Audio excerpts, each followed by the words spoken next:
ఫ్రెష్‌గా ఒక 3 చేపలు తీసుకోండి. వీటిని చక్కగా ఒక 2, 3 సార్లు కడుక్కొని 2 ముక్కలుగా మాత్రమే కట్ చేసుకోండి.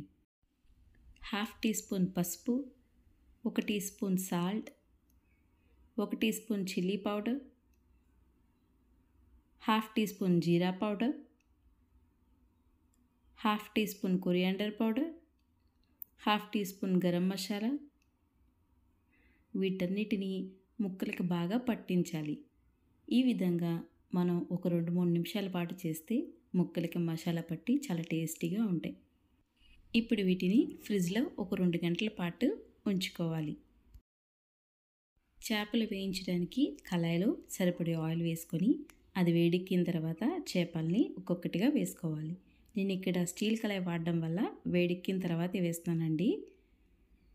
వీటిని 2 వైపులా వేయించుకుంటూ సిమ్లో టు మీడియంకి మార్చుకుంటూ ఫ్రై చేసుకోవాలి.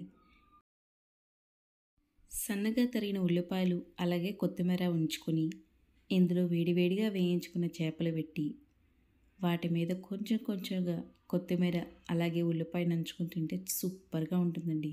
ఈ రెసిపీ మీకు నచ్చిందా? మీరు కూడా ఖచ్చితంగా ట్రై చేసి మీకు ఎలా వచ్చిందో చెప్పండి.